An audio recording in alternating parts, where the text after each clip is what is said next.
अगर हमारी तवज्जो अल्लाह की रहमत की तरफ हो जाए तो मेरे नबी पाक ने फरमाया तू रब के बारे में जैसा गुमान करेगा अल्लाह भी तेरे लिए वैसा ही बन जाएगा।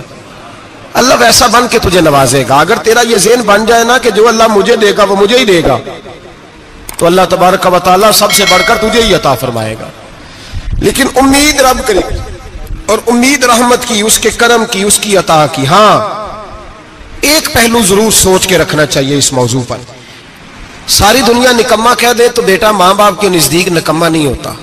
बाप बेचारा एक गलती का बच्चा करता है तो वो जाता है, दूसरी करता है तो जाता है, तीसरी जगह भी उसके हिस्से की माफी मांगने जाता है, बड़ा कुछ करता है। फिर एक वक्त आ ही जाता है कि जब बाप मजबूर हो के अखबार पे इश्तिहार देता है कि मैंने इसे आग कर दिया है, अब मैं इसके स्याह सफेद का मालिक।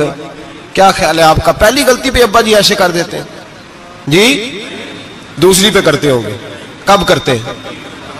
जब बोले जब हद हो जाती है। और एक दो इश्तिहार नहीं होते। आप सवेरे अखबार खोलें, अखबार के अंदर के सफात का मुताला करें तो शायद दर्जनों इश्तिहार होते हैं आंखनामे के। भाई किस बाप का दिल करता है कि वो बेटा जिसके लिए उसकी उम्मीद है कि कल मेरे बुढ़ापे का सहारा बनेगा, वो लिख के दे दे कि मेरा रिश्ता ही कोई नहीं बेटे के साथ। किसका दिल करता है? और फिर यहां तक नहीं होता, बल्कि आप कानून जानने वाले लोगों से कभी पूछें, वो आंखनामा लोग अदालतों में जमा कराते हैं। कहते हैं जी मैंने तो अखबार में निकाल दिया, मेरा इसके साथ कोई ताल्लुक। अम्मा कहती है मेरा कोई रिश्ता नहीं। क्यों? कब होता है ऐसे? जब बच्चा हद कर दे, जब बच्चा 1 2 3 4 गलतियों पे ऐसा, अल्लाह भी बंदे को सजा देता है। लेकिन कब? जब बंदा बाज ही ना आए, बंदा तौबा करे ही ना, रुजू ही ना करे, सोचे ना कि मुझे अल्लाह की बारगाह में जाना चाहिए। हम लोग अपना एक ज़हन बना के जिंदगी गुजारते हैं, एक ज़हन बना के, बल्कि लोग गुनाहों के नाम बदल बदल के वक्त गुजारते हैं।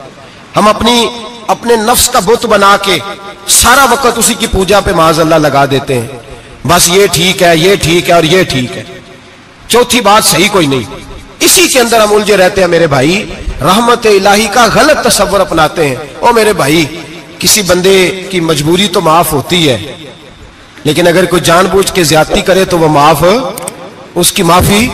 जिस बच्चे को पता हो ना उस्ताद को कि इसके वाकई घर में फौतगी हो गई थी, उस्ताद उसे सजा नहीं देता। जिसका पता हो कि वाकई ये बीमार था तो उस्ताद उसे क्लास में खड़ा नहीं करता। जिसका पता हो कि ये ज्यादती कर रहा है, जानबूझ के कर रहा है, उस्ताद उसे डंडों से मारता है और ज्यादा मारता है। कहता है तू नालायक है, तू जानबूझ के करता है। मेरे भाई अल्लाह की रहमत है, हर एक पे बरसती है। लेकिन एक बंदा खड़ा ही हो जाए रब के मुकाबले में, वो ना नमाज पढ़े, ना मस्जिद आए, ना कोई काम करे, ना वो दीन की तरफ तवज्जो करे, ना वो कभी अल्लाह से इस्तिगफार करे, ना वो कभी जायज काम की तरफ तवज्जो करे, सारी जिंदगी हराम इकट्ठा करे, नाजायज करे, तो अब तूने हद कर दी। तेरे पास गजब आया नहीं, बल्कि तूने गजब को आवाज दी है। तूने अल्लाह के गजब को, बोलिए, अल्लाह के गजब को, गजब होना और होता है और गजब को आवाज देना, बोलिए, गजब को आवाज देना, इनमें फर्क है मेरे भाई, याद रखें। हम आवाज देते हैं गजब को, गजब होता नहीं। देखें नबी करीम सल्लल्लाहु अलैहि वसल्लम, और ये हदीस आपने याद रखनी है, ये याद रखनी है। नबी पाक सल्लल्लाहु अलैहि वसल्लम ने ना बहुत कम लोगों को बेवकूफ कहा है। हमारे जमाने में तो आम लफ्ज है ना बेवकूफ कहना। अल्लाह के रसूल सल्लल्लाहु अलैहि वसल्लम ने बहुत कम लोगों को बेवकूफ कहा। मुस्नद इमाम अहमद बिन हंबल की हदीस है, नबी करीम अलैहिस्सलाम ने फरमाया वो अहमक है, वो बेवकूफ है। नबी पाक फरमा रहे हैं। और मैंने कहा कम लोगों को हुजूर बेवकूफ कहते थे। नबी करीम अलैहिस्सलाम ने फरमाया वो बंदा बेवकूफ है जो सारा दिन अल्लाह की नाफरमानी करता है और फिर भी रब की रहमत की उम्मीद करता है, तो बेवकूफ है। सुबह से शाम तक लगा हुआ है, मैंने नहीं अल्लाह माननी, मैंने नहीं तेरी माननी, माज अल्लाह मैंने नहीं माननी। शाम होती है तो कहता है अल्लाह बड़ा मेहरबान है, बख्श देगा। तू बेवकूफ है, तू बेवकूफ है। तू बता ना क्या मजबूरी थी नमाज ना पढ़ने की? किसने तुझे गन पॉइंट पे कहा था हराम खाने को? और फला आदमी की तूने गीबत की तो तेरा उसमें क्या फायदा था? ये जो तूने सिर्फ 10 बंदों को हंसाने के लिए झूठा लतीफा सुनाया, इसमें तेरा क्या नफा था? तू सुबह से शाम तक नाफरमानी करता है, शाम को कहता है अल्लाह करीम है माफ कर देगा, अल्लाह मेहरबान है माफ कर देगा। उस्ताद मेहरबान होता है कि नहीं? फेल क्यों करता है इम्तिहान में? बोले उस्ताद बाप होता है ना, उसका दिल करता है शागिर्द फेल हो जाए, तो क्यों करता है? लेकिन शागिर्द ने ज्यादती की, उसने पढ़ा नहीं, उसने मैंने कहा बाप आकनामा लिखवाता है, मजबूर होकर लिखवाता है ना।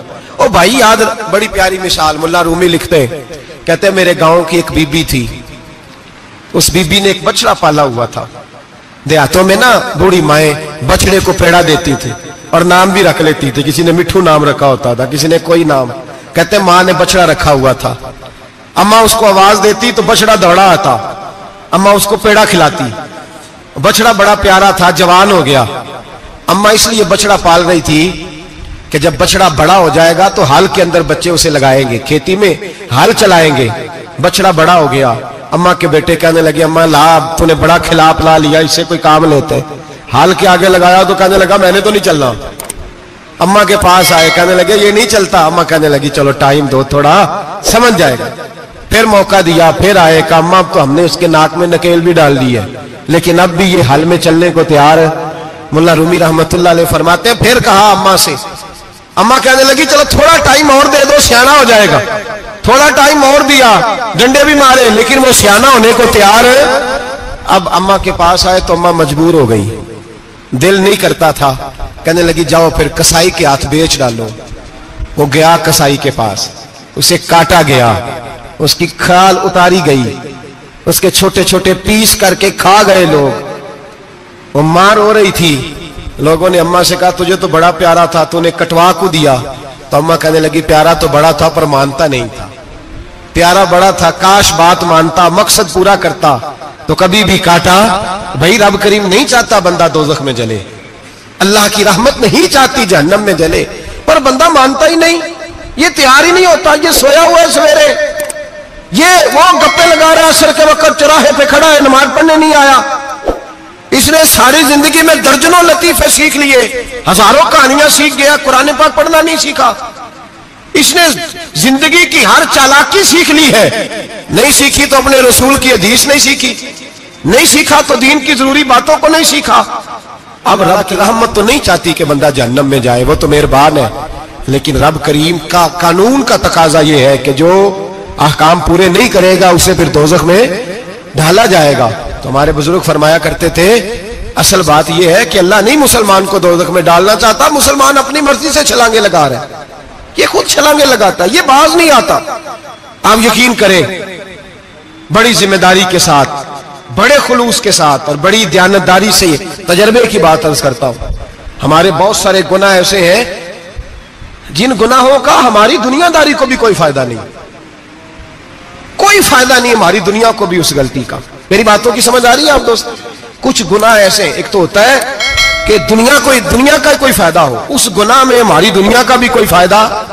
जो आदमी झूठे लतीफे सुनाता है, झूठ बोलता है, झूठ कोई फायदा नहीं उसे। लोग 10 मिनट हंसते हैं और बाहर जा कहते हैं यार ये तो कोई गैर संजीदा आदमी, वो अकल ही नहीं। क्या फायदा कमाया उसने, क्या नफा लिया उसने? जो आदमी बढ़ बढ़ के बातें करता है, 2, 4, 5, 10 आदमियों की कीमत कर जाता है, लोग कहते हैं यार बड़ा चुगलखोर है। क्या कमाया उसने जिंदगी में? कुछ हासिल कर लिया उसने? हमारे बहुत सारे गुनाह मेरे भाई वो है जिनका हमारी दुनिया को भी कोई फायदा नहीं। तो क्यों ना हम उन गुनाहों को छोड़ दे ताकि हमारे दीन को तो फायदा हो जाए, दीन को तो फायदा हो जाए। सिर्फ जुबान के जायके हैं, कुछ देर के लिए हमारी तबीयत के तकाजे हैं, 10 मिनट की मुस्कुराहट है जिसके लिए हम अल्लाह तबारक व तआला का कानून तोड़ते फिर जा रहा हूं। मेरे हबीब करीम अलैहिस्सलाम ने मुसलमान को कहा है कि तेरा रब तो चाहता है कि बस तू आ जा, वो तुझ पे रहमत नाजिल कर देगा। आना तो शर्त है कि नहीं? आना तो शर्त है कि नहीं? अच्छा चले ये बताएं, जो आदमी 1 से लेकर 31 तारीख तक ड्यूटी करे उसको तनख्वाह लेने जाना पड़ता है कि तनख्वाह घर आ जाती है? बोल के बताएं। फिर भी जाना पड़ता है, ओके मैंने ड्यूटी पूरी की है, फिर भी जाना पड़ता है। ड्यूटी पूरी करने के बावजूद तुझे तनख्वाह लेने, और हो सकता है कि यह भी कहा जाए अभी आई नहीं कल आना, हो सकता है यह भी कहा जाए परसों आना, यह भी मुमकिन नहीं कि फौरन। ओ खुदा के बंदे तू आता ही नहीं खुदा की रहमत लेने, तू उसके घर की तरफ रुजू ही नहीं करता, तू तवज्जो ही नहीं करता। तू कहता अल्लाह मेहरबान है। भाई मेहरबान तो है, तू रहमत लेने आया है, तूने को बहाना बनाया उसकी रहमत का। अल्लाह की रहमत कीमत नहीं मांगती, बहाना मांगती है। पर बता ना तेरा को बहाना है कि नहीं? मेरे नबी करीम सैयद आलम सल्लल्लाहु तआला अलैहि वसल्लम ने फरमाया रब कीमत का सवाल और नहीं मांगता, यकीन करें नहीं मांग, बंदे कीमत मांगते हैं। आप 100 दफा मुस्कुरा के बात करें, एक दफा ना करे तो कहते हैं मौलवी साहब अमीर हो गए, अब तो सही सलाम भी नहीं लेते। एक दफा हो सकता है बेचारा पेट में दर्द हो रही हो सकता है घर की को बहुत बड़ी टेंशन हो सकता है कोई मजबूरी हो। बंदे हमा वक्त कीमत मांगते हैं, हमा वक्त आप तंदुरुस्त हैं, हर वक्त आप कीमत अदा करते हैं तो लोग राजी हैं। लेकिन रब कहता तू कोई कीमत ना दे, कोई बहाना ही बना ले, तेरा रब तुझसे राजी हो जाएगा। सुने बड़ी प्यारी हदीस, बड़ी खूबसूरत हदीस, कंजुल माल में दीगर कुतुब हदीस में है।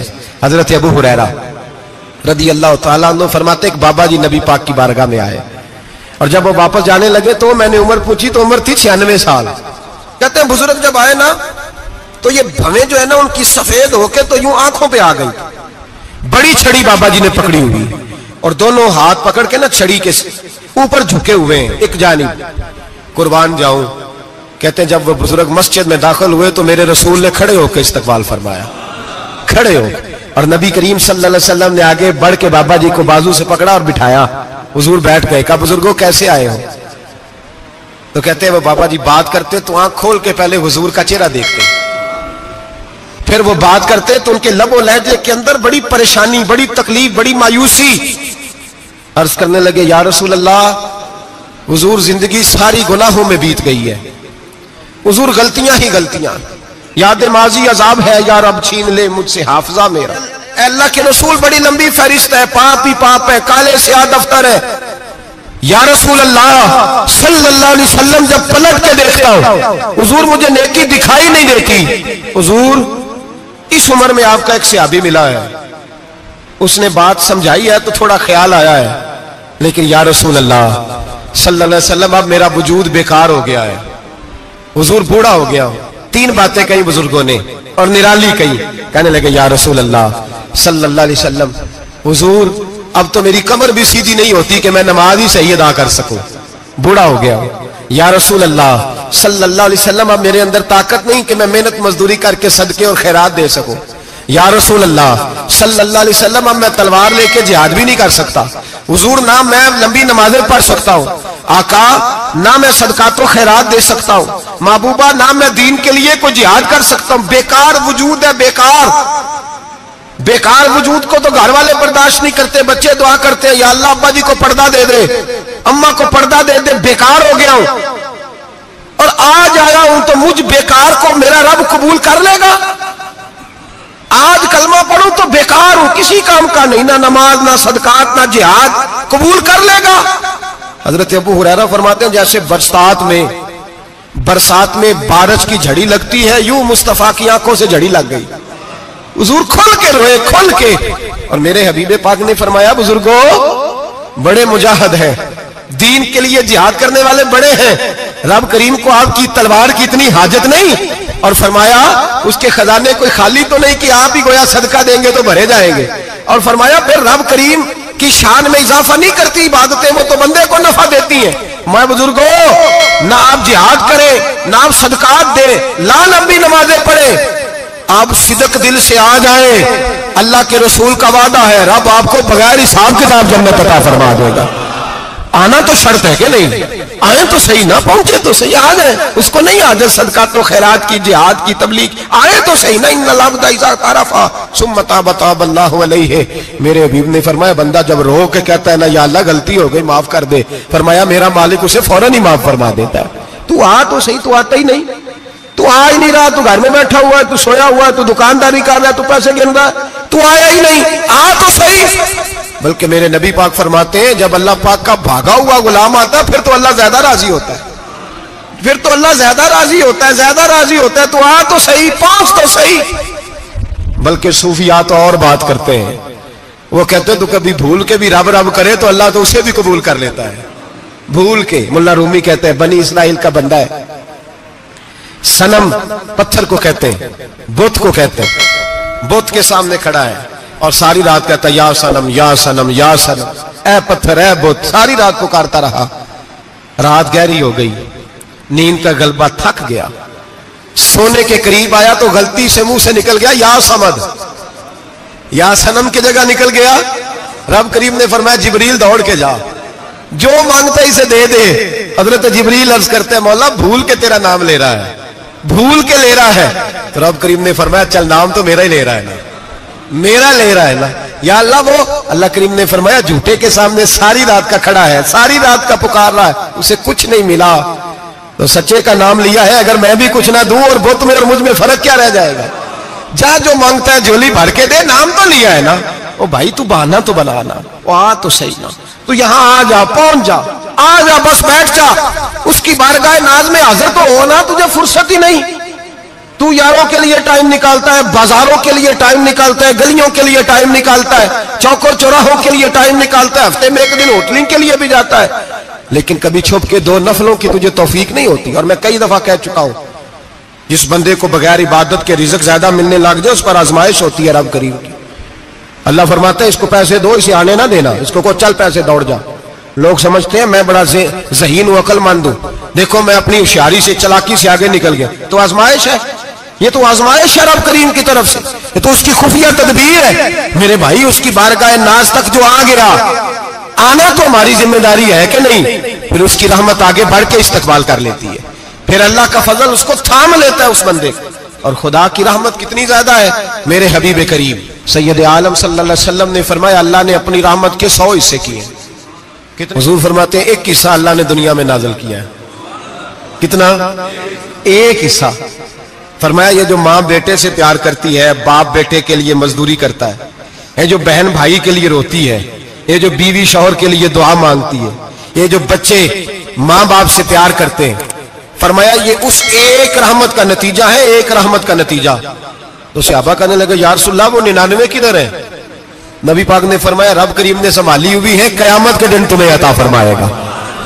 अभी तो एक नाज़िल की है, अभी अल्लाह ने। एक बुजुर्ग थे, हमें तफसीर पढ़ाया करते थे, तफसीर के उस्ताद थे। मैंने उनसे एक दिन कहा, मैंने कहा हज़रत साहब कुछ बातों में ना मैं अड़ जाता हूं, मैं अपने आप को इतना लायक नहीं समझता, तो कहीं कहीं ना ज़हन उलझ जाता है, तो कभी उलझ जाता हूं। एक सवाल कई दिनों का है, उसूल तफसीर का मसला है, तो जरा कुछ चीजें ऐसी होती हैं बुजुर्ग कहते हैं जो किताबों से नहीं मिलती, सिर्फ सीनों से मिलती है। कोरस तो फकत लफ्ज ही सिखाते हैं, ये आदमी है जो आदमी बनाते। मैंने कहा साहब ये समझ नहीं आई कि यहां भी साहब वहां भी साहब। कहने लगे जी किस तरह? मैंने कहा जी यहां कब्र में भी सवालों के जवाब और फिर कयामत में भी। मुझे कहने लगे जाओ इमाम राजी की तफसीर उठा के लाओ।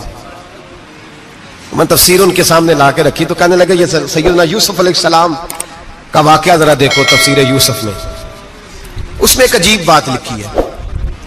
हजरत यूसुफ अलैहिस्सलाम के जमाने में कहत हो गया, तो जनाब यूसुफ अलैहिस्सलाम ने, क्योंकि आप अल्लाह के नबी से पहले से जान गए कहत होगा, तो हजरत यूसुफ ने गंदम पहले स्टॉक कर ली थी बहुत ज्यादा। बाकी इलाकों में जब कहत पड़ा ना, अब सब लोगों ने मिस्र की तरफ रुझान किया गंदम लेने के लिए। तो हजरत यूसुफ अलैहिस्सलाम ने ना शहर के दरवाजे पर बंदे खड़े कर दिए। फरमाया जो बंदा आए ना उससे 2 सवाल पूछना। जो आएंगे लोग गंदम खरीदने, जो आए 2 सवाल पूछना। एक पूछना कहां से आया है, और एक पूछना लेके क्या आया है। एक पूछना, समझ आ रही है बात की, और दूसरा पूछना कि लेके सोना लेके आया है, चांदी गंदम खरीदनी है तो क्या चीज लेके आया है, कि नगद पैसे लाया, ये पूछ लेना। जो आए 2 बातें पूछना, एक पूछना कहां से आया है और दूसरा पूछना क्या। एक रवायत में 3 सवाल भी हैं, लेकिन फरमाया पूछना 2 सवाल जरूर। इंतजार था ना भाइयों का किनान से आने वालों का। फरमाने लगे सबसे 2 सवाल पूछना। जब किनान वाले आए ना उनसे सिर्फ इतना पूछ लेना कि वो कहां से आए हैं। अगर पूछे ना किनान से आए हैं तो फिर ये ना पूछना क्या लेके आए हैं, फिर मैं जेब में खुद टटोल लूंगा वो क्या लेके आए। बाकियों से 2 सवाल। जब मेरे भाई आए ना, भाई भाइयों दे वैरी हुंदे ते भाई भाइयों दी बावां, जब मेरे भाई आए तो उनसे ये नहीं पूछना कि वो क्या, बस ये पूछना कि कहां से। इतनी बात पूछना, बाकी मैं पूछ लूंगा। आप फरमाने लगे रब भी फरिश्तों से कहता है तुम कब्र में ना मेरे बंदों से ज्यादा सवाल ना करना, बस ये पूछ लेना मुझे मानते हैं, मेरे नबी को मानते हैं। कब्र में तुम इतने सवाल पूछ लेना, बाकी लेके क्या है वो मैं खुद ही पूछ लूंगा। फरिश्तों के सामने रब करीम अपने बंदे को बेआबरू करना, बस तू ये बता दे अल्लाह रसूल को मानता है कि नहीं। बाकी जो तेरा हिसाब किताब है ना, अल्लाह फरमाते हैं मैं क़यामत में कर लूंगा, मैं पूछ लूंगा इसका क्या इलाज करना है, बस तुम इतना बता दो मुझे मानते हो, मेरे रसूल को, मेरे भाई मेरे नबी करीम अलैहिस्सलाम फरमाते हैं, जो बंदा तौबा करने वाला था, अल्लाह की बारगाह में आने वाला था, बार बार तौबा करता था, एहसास रहता था, उसे एहसास था, आया करता था, फिर भी गलतियां हो गई, कयामत के दिन रब करीम अपने फजल की चादर उस पर डालेगा, फजल की चादर डालेगा, और रब करीम उससे पूछेगा ये गुनाह किया था?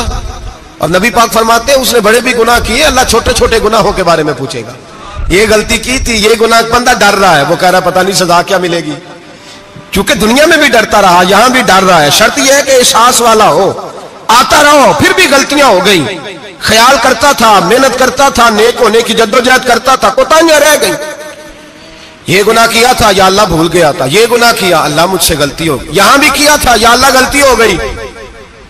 नबी पाक सल्लल्लाहु अलैहि वसल्लम फरमाते छोटे छोटे गुनाह अल्लाह दिखा रहा है और उससे कह रहा है ये किया था, मानता जा रहा है। रब करीम फरमाते पता है मैं तेरे साथ क्या करने वाला हूं? टांगे कांप गई, या अल्लाह पता नहीं। फरमाया मैं तुझे इन गुनाहों के बदले नेकियां देने लगा हूं, इन गुनाहों के बदले नेकियां। नबी पाक फरमाते फटाफट ही बोल पड़ा, कहने लगा या अल्लाह मैंने तो बड़े बड़े गुनाह भी किए, अगर तूने गुनाहों के बदले नेकियां दे दिया तो मेरे तो बड़े बड़े पाप भी हैं, वो दूसरे किधर है? तो मेरे हबीब करीम अलैहिस्सलातु वस्सलाम फरमाते हैं रब मुस्कुराएगा जो रब की शान के लायक है। अल्लाह फरमाएगा तेरे दिल में एहसास था, तू आया करता था, तू तौबा करता था, तू मेरी बारगाह नाज में आता था, पता तेरे ऊपर चादर क्यों डाली है? या अल्लाह नहीं, फरमाया मैं तुझे अपनी रहमत की चादर में छुपा के जन्नत में दाखिल करना चाहता हूं। मेरे भाई तू आ तो सही, तू पहुंच तो सही, खुदारा ये जो जितनी दुनियादारी है ना, ये तो आप हर वक्त करेंगे तो राजी होंगे लोग, हर वक्त। और ये जो हमने प्लानिंग की हुई है ना कि मैं फलाना काम करके सियाना हो जाऊंगा, तो इतनी मोहलत नहीं दी अल्लाह पाक ने। वो कहता फौरन आ, अपनी मनसूबाबंदी बदले, रहमत इलाही की जानिब तवज्जो करे, अपना ज़हन रब करीम के बारे में करम वाला बनाए और ये इरादा करे कि मैं उसकी बारगाह में आऊंगा तो वो मुझे अता करेगा। अपने बाजू पे भरोसा ना करे, अपनी अकल पे भरोसा ना करे, भरोसा जब भी करे खुदा की रहमत पे करे, उसके फजल पे करे, उसके करम पे करे, और जहन बनाए कि अल्लाह माफ करने वाला है। हमारे जिम्मे यह है कि हम अपने गुनाहों का एहसास पैदा करें, हमारी जिम्मेदारी यह है कि हम तौबा सच्ची और खरी करें, हमारी ड्यूटी यह है कि हम अल्लाह की बारगाह में सही मानों में हाजिरी दें। हम तौबा भी झूठी करते हैं, बल्कि अगर मैं कहूं कि मजाक करते हैं। शब बारात आने वाली है ना, किस दिन है?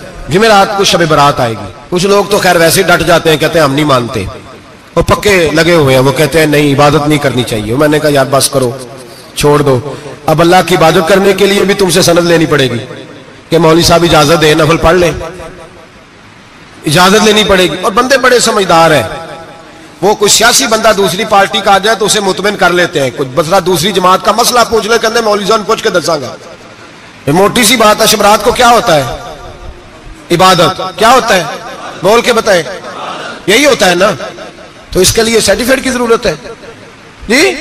वल्लज़ीना यबीतूना लिरब्बिहिम सुज्जदन व क़यामा, अल्लाह फरमाते हैं मेरे बंदे सारी रात गुजार देते हैं या कयाम करते हुए या सजदा करते हुए, इसके लिए सर्टिफिकेट की जरूरत है।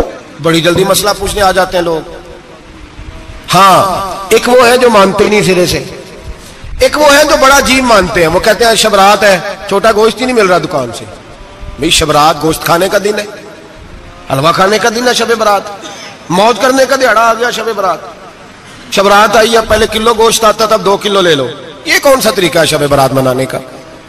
और फिर शब बारात मनाई जाएगी, मेराज शरीफ से पटाखे चल रहे हैं रोज शाम को, चलते हैं ना? नहीं, मैं क्या मैनू गलती लगती, तुसी बोले नहीं ना, चलते हैं पटाखे। कौन बेचता है पटाखे? हिंदू, सिख, यहूदी। चलाता कौन है? किसने कहा चलाने को? इसमें कोई किसी फिरके का भी इख्तलाफ नहीं होता। डरना चाहिए अल्लाह पाक से। अल्लाह जहन्नम की आग ठंडी करता है, हम जलाते हैं शबरात को। रब फरमाता है ठंडी होगी, हम जला रहे हैं। बच्चे पटाखों के पैसे पड़ोसी से लेके आते हैं कि हमसे लेते हैं? हम मना क्यों नहीं करते? जूते ना पॉलिश करने पे तो थप्पड़ लगते हैं, तो पटाखे वाले बच्चे को नहीं पूछा जा सकता? बाप की जिम्मेदारी है। और मुहद्दिसीन ने मसला लिखा है, अगर बच्चा नाबालिग कोई गलती करता है तो उसका बाप जिम्मेदार है, जवाब दे उसकी जगह पर। इनको समझाएं, शब बारात आएगी, फिर तौबा होगी, हर मस्जिद से रोने की आवाज आएगी, जोर जोर से लोग रोएंगे, तड़पेंगे, इज्तिमात होंगे, बड़े बड़े इज्तिमात होंगे, तौबा करेंगे लोग, करेंगे ना इंशाअल्लाह ताला, आएंगे ना लोग मस्जिदों में। फिर सवेरे झूठ बंद हो जाएगा ना, अगली सुबह मिलावट खत्म, कम तोलना खत्म। ये कैसी तौबा है? वो दुकानदार जो शबरात वाले दिन गलत सूजी फरोख्त कर रहा है, मिलावट वाली चीनी बेच रहा है, ताकि दवाइयों में धोखा देते हैं लोग, दवाइयों में धोखा देते हैं। एक डॉक्टर खुद मुझे कहने लगे, वो मेरे दोस्त है, हल्का फुल्का कोर्स किया हुआ है, कहते मेरे दोस्त है कई सारे लोग, तो एक ऐसा ही हमारे शोबे का आदमी था, तो अपने अब्बा जी को वो ड्रिप लगाने लगा, तो अब्बा जी कहने लगे, पुत्र मिन्नू असली ला दे तेरी मेहरबानी, मिन्नू असली ला दे तेरी मेहरबानी, लोखा अली ना ला दे। ये हाल हो गया। दवा, मुझे बताएं वो कौम इखलाकी तौर पे कितनी गिर चुकी है जो दवाइयों में जहर बेचती है, दवाइयों में। और मैं इंशाल्लाह किसी मौके पर तफसील से इस पर गुफ्तगू करूंगा, बड़ी तफसील से।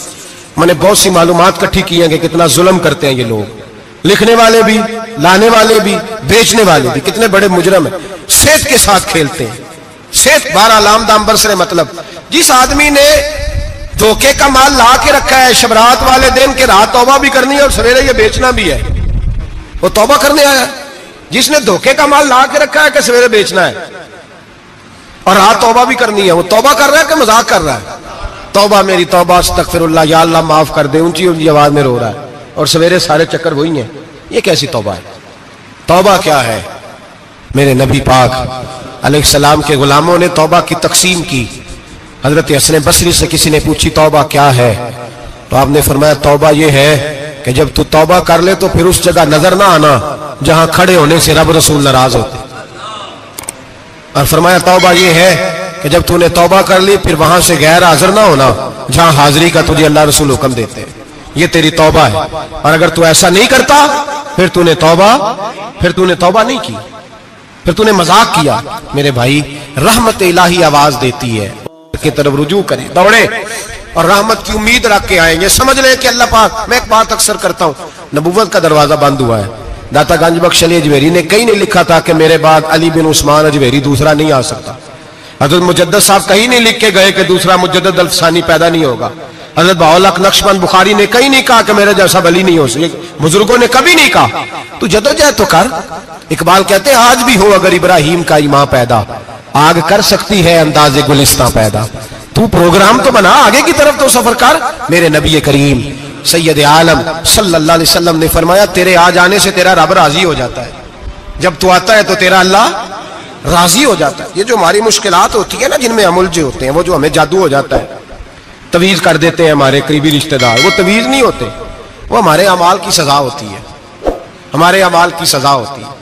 हम वो ढूंढते फिरते हैं कि बाबा मिल जाए, फूक मारे सही कर दे, हालांकि वो हमारे अमाल की सजा है। हमें अपनी तरबियत करनी चाहिए हमें। और वैसे भी दम दुरूद तवीज धागा, मैं अक्सर कहा करता हूं, मैं कहता हूं मैंने किसी किताब में नहीं पढ़ा कि कोई बंदा नबी पाक से यमन से दम कराने आया हो कि मैं हुजूर से दम कराने जा रहा हूं, मिस्र से आया हो दम कराने, शाम से दम कराने आया हो। मेरे नबी पाक के पास जो भी आया करता था, नबी पाक का दीन सीखने आया करता था। दम दुरूद तो एक ज़िमनी चीज है, जिल्ली चीज है, हो गया तो ठीक है, वरना अल्लाह पाक अगर बीमारी में राजी है तो नबी पाक ने खुद बीमारी को सीने से नहीं लगा के रखा। खुद अल्लाह के महबूब सैयद आलम सल्लल्लाहु अलैहि वसल्लम का विसाल बीमारी के साथ हुआ, तो बीमारी तो मुरीदनी है मेरे नबी पाक की, वो तो कनीज है हुजूर के घर की। आम दाम बरसरे मतलब खरी तौबा, सच्ची तौबा। और किस तरह की तौबा? मेरे नबी करीम अलैहिस्सलातु सलाम ने एक दिन सहाबा से पूछा, एक बात तो बताओ, बुखारी मुस्लिम की हदीस है, या रसूल अल्लाह पूछिए।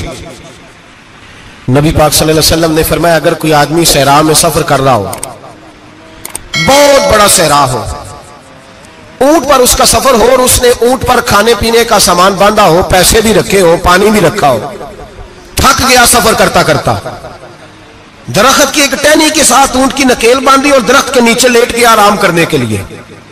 अल्लाह के हबीब फरमाते हैं अचानक उसकी आंख लग गई।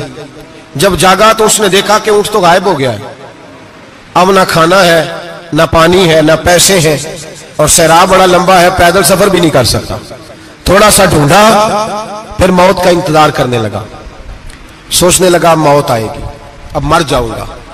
अल्लाह के महबूब फरमाते हैं थोड़ी देर गुजरी, जब बिल्कुल मायूस हो गया था तो अचानक नजर पड़ी तो ऊंट उसका सामने खड़ा था। नबी पाक से अब्बा से पूछते हैं बताओ, उसकी कुल कायनात उजड़ गई थी, रास जाया हो गई थी, हर शय लुट गई थी, दोबारा उससे मिल गई है, बताओ उसे कितनी खुशी होगी। सहाबा कहने लगे या रसूल अल्लाह नई जिंदगी मिल गई उस बंदे को, वो सारी दुनिया से ज्यादा राजी है। तो मेरे करीम रसूल सल्लल्लाहु अलैहि वसल्लम ने फरमाया रब करीम का नाफरमान बंदा जब उसकी बारगाह में आके तौबा करता है तो अल्लाह इससे भी ज्यादा राजी हो जाता है। नाफरमान जब आके कहता है या अल्लाह माफ कर दे, आइंदा नहीं करता, मैं, अल्लाह तो राजी हो जाता है। और हबीब पाक अलैहिस्सलाम फरमाते हैं वो इतना करीम है, जब बंदा अपने रब से सुलह कर लेता है, तौबा कर लेता है, तो अल्लाह जमीन को कहता है तू भूल जा, मेरे बंदे ने गुनाह किया ही नहीं।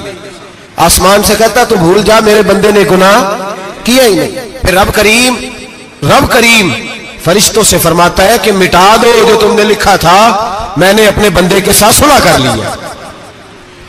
शबे बारात को आएंगे मस्जिद में इंशाल्लाह। कितने बजे? नहीं, जो सोचिए ही नहीं इस पासे थे। असर के वक्त मस्जिद आए शब रात। कितने बजे जी? असर के वक्त आए, गुस्ल करें, मस्जिद आए, असर के बाद दुरूद शरीफ पढ़े और मगरब से लेकर फजर तक इबादत करें। मगरब में शाम शुरू हो जाती है। एक रात जाग के देखें, जागना पड़ता है। मरीज हो जाए तब भी जागना पड़ता है, दुख लग जाए तब भी वो जगा लेता है। बड़े बड़े जागते हैं, बड़े बड़े जाग लेते हैं, वो जगा लेता है। तंदुरुस्ती भी, सेहत भी, दौलत भी, एसी भी, पलंग भी बड़ा अच्छा, लेकिन अगर वो नींद ना देना चाहे तो बंदा सारी रात ही तड़प के जागता है, तड़प के। और भूखा इतना, रोटी का भूखा इतना परेशान नहीं होता जितना नींद का भूखा परेशान होता है। उलझ जाता है इंसान, वो जगा लेता है। कबल इसके कि वो खुद जगाए, खुद ब खुद जाग जाए। मगरिब से लेकर फजर तक नमाज पढ़ें, जिक्र करें, दुरूद पाक पढ़ें, महफिल में शिरकत करें। मेरे रसूल करीम अलैहिस्सलातु सलाम की प्यारी ज़ौजा उम्मुल मोमिनीन सैयदना आयशा सिद्दीका रज़ी अल्लाह ताला अन्हा कहती हैं हुजूर रमजान के अलावा सबसे ज्यादा रोजे शाबान में रखते थे, गोया प्रैक्टिस होती थी रमजान की। मैंने अर्ज किया या रसूल अल्लाह सल्लल्लाहु अलैहि वसल्लम इतने रोजे क्यों रखते हैं, अभी रमजान तो आगे है। तो नबी पाक ने फरमाया आयशा इस महीने में बंदे का अमल अल्लाह की बारगाह में जाता है, मैं चाहता हूं जब मेरा अमल जाए तो मैंने रोजा रखा हुआ हो। कसरत से रोजा रखें और मेरे भाई बदल जाए।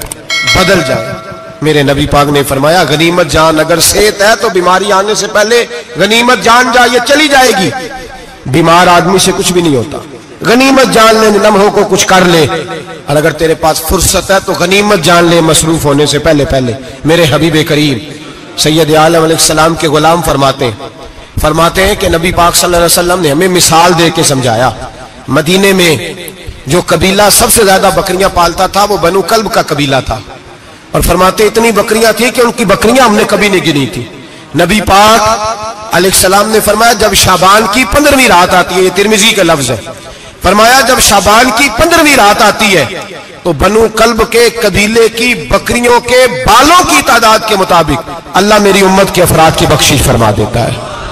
और सहाबा कहते हैं हमें लगता यूं है कि चूंकि हमने जो चीज सबसे ज्यादा देखी थी वो बनु कल्ब की बकरियां थी, इसलिए नबी पाक ने हमें समझाने के लिए उनकी बात की, वरना अगर हमने उससे ज्यादा कुछ शायद देखी होती तो नबी पाक उसका नाम बयान फरमाते।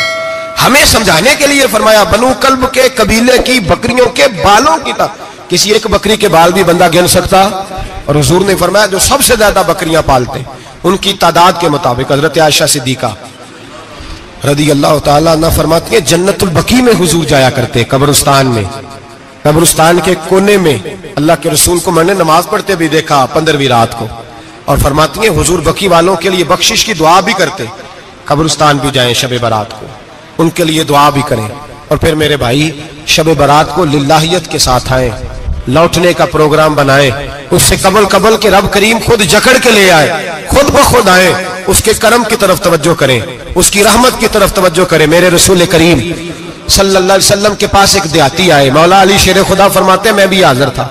कहते कभी कभी सादे बंदे आते थे पर बड़ी अजीब ही बात कर जाते थे। कहते एक देहाती आए, तामत बांधी हुई और सादा सा रुमाल कंधे पे रखा हुआ है, नबी पाक के पास आए और हुजूर से दिल लगी करने लगे, हुजूर से दिल लगी करने लगे, मीठी बातें कहने लगे यार रसूल अल्लाह एक मसला पूछने आया हूं। फिर मैं पूछो। अर्ज करते हैं हुजूर क़यामत में हिसाब कौन लेगा, क़यामत में अब किसको नहीं पता कौन हिसाब लेगा, दिल लगी की बात है ना, कौन लेगा। नबी पाक ने फरमाया अल्लाह हिसाब लेगा। तो कहते उसने ना और जुमला कहा तो हम उसकी बात पे हैरान हो गए, कहने लगे या रसूल अल्लाह वाकई अल्लाह हिसाब लेगा। तो कहते नबी पाक मुस्कुराए, फरमाने लगे तुझे तेरी मार होए मैं साची तो कह रहा हूं, तो किस तरह की बात कर रहा है, अल्लाह हिसाब लेगा। हजरत अली फरमाते उसने रुमाल उठाया कंधे पे रखा, कहने लगे या रसूल अल्लाह अगर रब हिसाब लेगा तो फिर उसने माफ ही कर देना है, ये कह के वो चला गया, ये लफ्ज कह के वो चला गया। तो हजरत मौला अली कहते मैंने हुजूर का चेहरा देखा तो गुलाब से भी ज्यादा खिला हुआ था, मैंने नबी पाक का चेहरा देखा तो चांद से भी ज्यादा रोशन था। मैंने कहा हुजूर ये क्या कह गया है? नबी पाक ने फरमाया बंदा बड़ा सादा था, बात बड़ी प्यारी कर गया है, बड़ी प्यारी कर गया है। हुजूर ने फरमाया अली रब करीम है, और करीम जब गालिब होता है तो करम ही फरमाया करता है, वो करम ही करता है, वो माफ ही करता है, वो माफ ही करता है। अल्लाह माफ करता है, पर मैंने कहा कोई माफी लेने आए ही ना, तो कोई माफी लेने। एक और बात भी आखिर में समझानी है आपको, वो भी समझ ले। हम जब किसी रिश्तेदार को राजी करने जाते हैं ना, नाराज हो, तो हमें पता चल जाता है कि ये वक्त टपाने आया या राजी हो गया। दो किस्म के लोग होते हैं, कहते हैं चलो बरादरी आ गई मैं चलता हूं, पर किस तरह? टाइम पे टाइम आऊंगा, 200 दे के घर आ जाऊंगा। और जो राजी हो जाते हैं ना, वो 2 दिन पहले आते हैं, देगों का भी ख्याल करते हैं, मुलाकात करते हैं, वो कपड़े भी नहीं बदलते। फर्क होता है राजी होने में। बात की समझ आ रही है आप? हम तौबा करने आते हैं अल्लाह की बारगाह में, क्या हमें पता नहीं चलता कि हमने तौबा किया, रब राजी हुआ है कि नहीं हुआ? हमारा ईमानी रिश्ता तो है ना अपने रब से, रूह का ताल्लुक तो है ना, तो हमें अंदाजा होता है कि अल्लाह राजी हो गया कि नहीं। अंदाजा तो होना चाहिए ना हमें। ये बात कहने की नहीं, ये बात महसूस करने की है, इसको महसूस करें। हम जब अल्लाह की बारगाह में आए तो फिर हमें अंदाजा होना चाहिए कि मैंने मना लिया है कि नहीं मना सका, मैं उसको राजी करके उठ रहा हूं कि नहीं उठ रहा। अगर बगैर राजी किए उठे हो तो फिर फॉर्मेलिटी करने आए थे, फिर राजी करने नहीं आए थे। हजरत फुज़ैल इब्न अय्याज़ रहमतुल्लाह ताला अलैह फरमाते एक दिन मैंने सर सजदे में रखा और मैंने कहा खुदा बंदा आज मुझे पता चलेगा कि तू मुझसे राजी है कि नाराज है, तो फिर ही मैं उठूंगा, फिर ही उठूंगा। आप फरमाते हैं मुझे चारों कोनों से आवाज आने लगी कि तेरा रब राजी हो गया। और फरमाते जिस जगह मैं सजदा कर रहा था वो जमीन भी बोलने लगी कि बस कर दे, अर्श का मालिक तुझसे राजी हो गया है। लेकिन शर्त यह है, हजरत हबीब अजमी रहमतुल्लाह अलैह फरमाते हैं मैं सूद का कारोबार करता था तौबा करने से पहले। कई दफा मैंने तौबा की थी, लेकिन मेरी उस तौबा के अंदर सदाकत नहीं होती थी।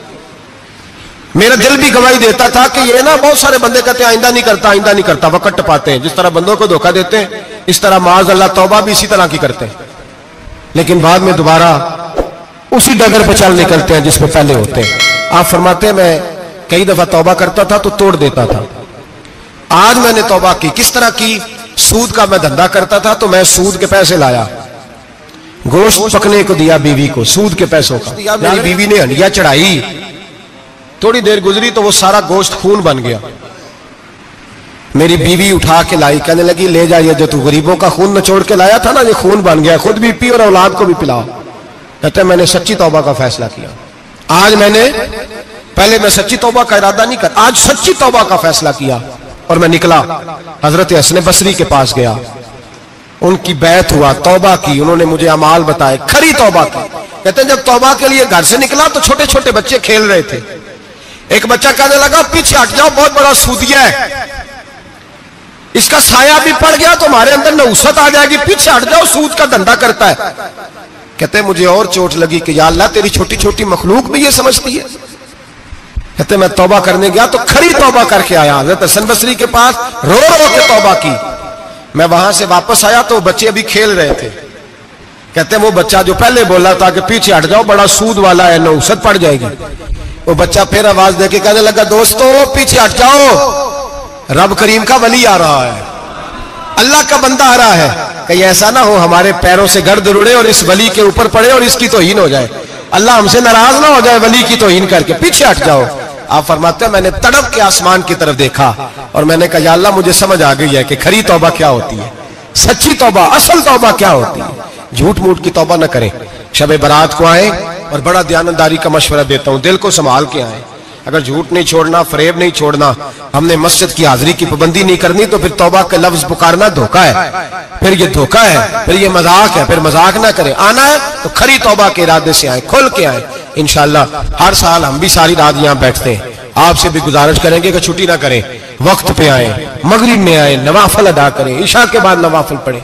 महफिल करने का मकसद ये होता है कि तिलावत से दिल नरम होता है, नात से दिल नरम होता है, तकरीर से इंसान की सोच बदलती है, तौबा की तरफ जाती है। ये सारे काम करके जब बंदा इस्तिगफार करता है, तौबा करता है, तो उसके लिए आसान हो जाता है, ज़हन बन जाता है। इसलिए वाज भी होगा, जिक्र भी होगा, दुआ भी होगी। वक्त को जाया न करें, रमजान करीब आने वाला है। बुजुर्ग कहते हैं अगर शब बारात पे सच्ची तौबा कर लोगे तो फिर रमजान में जो नेकियां करोगे वो तुम्हारे पास स्टॉक बन जाएगा, तो तुम्हारे पास खजाना इकट्ठा हो जाएगा।